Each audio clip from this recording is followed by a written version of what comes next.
नाही, मला वाटतं की चांगली गोष्ट आहे, समज दिली पाहिजेत, कारण ते चड्डी बन्यान खूप झाला आता आणि त्यांचे कॅमेऱ्यावर मध्ये फोटो कसे येतात, बन्यानवर, चड्डीवर, लुंगीवर, टावेलवर, म्हणजे हे सगळे टावेल, लुंगी, चड्डी अशी गँग तयार होण्यापेक्षा समज देण्याची गरज होती, ती दिली. पण कॅमेऱ्यांचं लक्ष त्यांच्याकडेच का जात आहे आणि कॅमेरा पुढे तेच टार्गेट का होत आहेत? तर मला वाटतं की कॅमेरा हा गुप्त लोकांच्या हातात आहे, जे सत्तेतीलच पार्टनर आहे. आता isakal.com आहे देशातील नंबर 1 ची मराठी न्यूज वेबसाईट.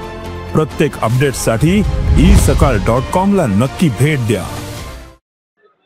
त्यामुळं विशिष्ट हेतूने त्यांना टार्गेट कदाचित केलं जावं असेल आणि त्याचाच भाग म्हणून त्यांना समज द्यावी लागत असेल, तर आता मला वाटतं की शिंदे साहेबांनी सुद्धा काही गुप्त कॅमेरे तयार करावेत की जेणेकरून ते कॅमेरेचा रोग सुद्धा आपल्याच मित्रमंडळीकडे असेल तर त्यांचा बरोबर बदला घेण्याची इच्छा पूर्ण होईल.